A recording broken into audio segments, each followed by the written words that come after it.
people, it's that time again that we need to digest and reason together. So let's make this section an interactive session. In any way I may be wrong, I am open to corrections and to grow well to serve you. I guess you know where to find me. I am a comet away. I want to believe that by now we all know that without fiscal federalism, no country can develop. These governors are all real men in the person of Akeredolu, Sanwo-Olu, and Wike. I call them the three wise men. This is the beginning of resource control, the basis for restructuring that the people are clamoring for. It has started. From here, it will spread to other parts or aspects, and full restructuring of the country will be achieved. I just hope the North will not use their federal minds to corner suppress or hijack the process, as Supreme Courts then can look away from facts and reason to judge as directed. Among these three wise men I mentioned, the person that amazes me more is Governor Wike. Since his Lionheart's decision, I have donated my likeness to him. There is no state that cannot survive without federal government allocation, just that some states are too lazy. Let's hope the next line will be electricity generation and distribution. Greetings to all my country people. Hope we're all doing great in our respective locations. To all my amazing subscribers, yet to be and returning subscribers, there is no boycotting it. Building confidence involves facing your fears again, and I mean again, till your subconscious knows that you are the bigger one. Please kindly give this video a thumbs up and please subscribe to my channel. Thank you. The Church of Nigerian Anglican Communion recently bestowed on the Rivers State Governor Nyesom Wike, Governor of Lagos State, Babajide Sanwo-Olu, Governor of Ondo State, Oluwarotimi Akeredolu, award for exemplary leadership qualities in a challenging economic and dedication in the service of God and humanity. The governors were honored at the Standing Committee meeting of the Church of Nigerian, held at the Diocese of Lagos.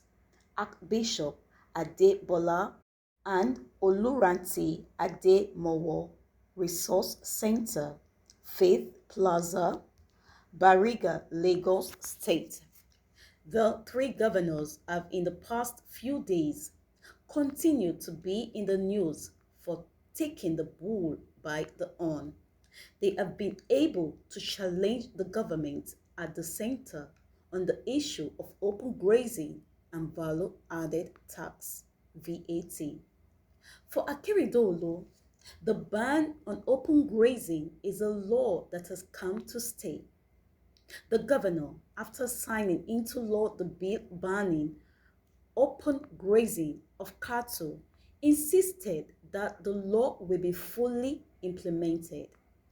Governor Wike of Rivers State, apart from ensuring the signing of the anti-open grazing bill into law, got the backing of the Federal High Court sitting in Port Harcourt, which declared that it is the Rivers State government and not the Federal Inland Revenue Services, FIRS, that should collect value-added tax, VAT, and personal income tax, PIT, in the state.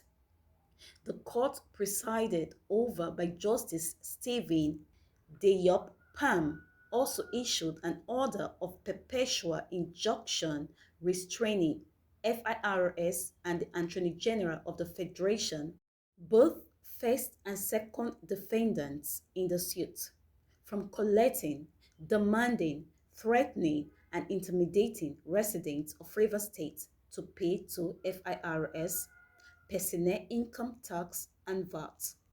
Justice Palm made the assertion while delivering judgment in suit number FHC PHCS 149/2020 filed by the Attorney General for Rivers State, plaintiff against FIRS, first defendant, and the Attorney General of the Federation, second defendant.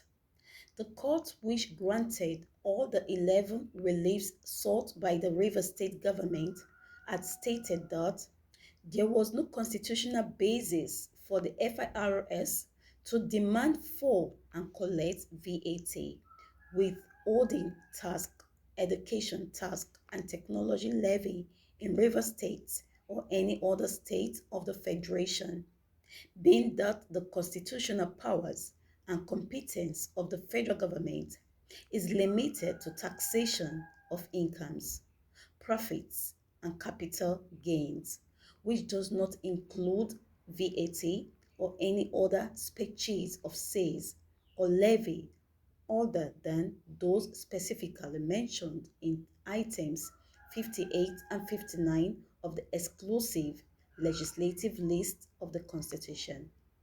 The judgment dismissed the preliminary objection filed by the defendants that the court lacks jurisdiction to hear the suit and that the case should be transferred to the Court of Appeal for interpretation. Justice Palm also dismissed objections raised by the defendants that the National Assembly ought to have been made a party in the suit, declared that the issues of taxes raised by the state government are issues of law that the court is constitutionally empowered to entertain. It declared that after a diligent review of the issues raised by both the plaintiff and the defendants, the plaintiff has proven beyond doubt that it is entitled to all the 11 reliefs it sought in the suit. The court agreed with the River State government that it is the state and not FIRS that is constitutionally entitled to impose taxes enforceable or collectible in its territory of the nature of consumption or sales tax, VAT, education and other taxes or levies other than the taxes and duties specifically reserved for the federal government by item 58 and 59 of Part 1 of the second schedule of the 1999 Constitution as amended. However, days after the ruling, Wike declared that no company in the state should pay VAT to FIRS, just as he lamented the injustice in the country, saying that Rivers State generated 15 billion naira VAT revenue in June this year, but got 4.7 billion naira in return, while Kano generated 2.8 billion naira in the same month and got the same 2.8 billion naira back.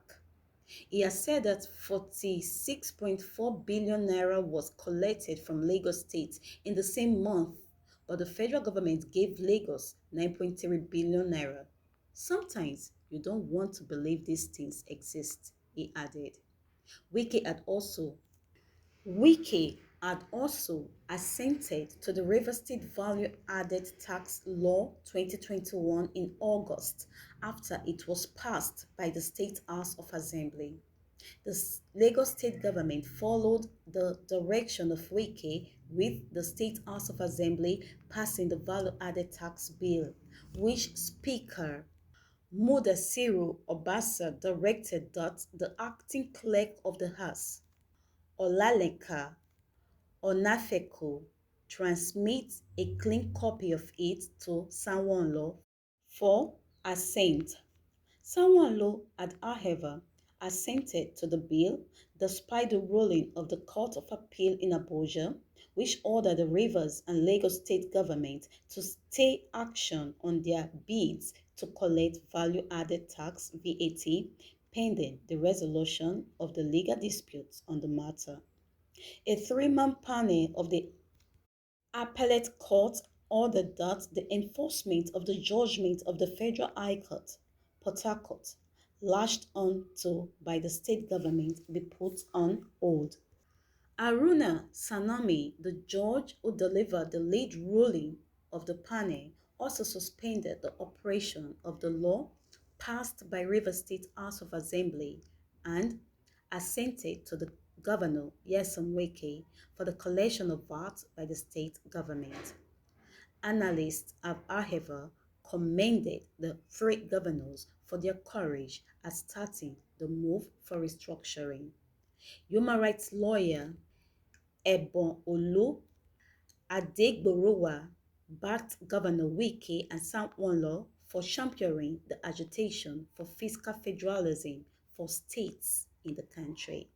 Egbon Olu, in a statement, said the collection of value-added tax by states is a form of restructuring. The lawyer who commended the Rivers State governor for starting a revolution said enough of feeding bottle, federalism and Abuja financial pilgrimage. In a statement titled State VAT Laws is a Form of Restructuring, Egbonholu said, "It is restructuring and I support it 100%. We have been shouting and crying for this lopsided federalism to be made equitable. Those who made peaceful change impossible make violent change inevitable." I commend Governor Wike who started this revolution. I also commend Governor Sanwo-Olu, my LBS, and Honorable A.G. Oni-Bajo and the Lagos House of Assembly. Despite criticisms, even from some of their counterparts, especially those from the north, Akeredolu, Sanwo-Olu, and Wike have continued to enjoy praises from members of the public. It will be recorded that the Kaduna State Governor Nasir El-Rufai recently described the anti-open grazing law as not implementable, just as he accused the southern governors of politicizing the situation. Though most state governments have joined Lagos and Rivers to enact VAT laws in their jurisdiction, the southern governors at their meeting in Enugu have given their backing to the states being responsible for the collection of VAT in their jurisdictions. Analysts are of the opinion that this development should serve as a starting point in achieving true fiscal federalism in Nigeria at last and without wall. They are also of the view that it will lead to fiscal federalism, which demands that each level of government adequately finances its operations without recourse to the central government. Please kindly give this video a thumbs up and please hit on the notification button for more updates. I remain your number one news plug. Thanks for watching. Bye bye.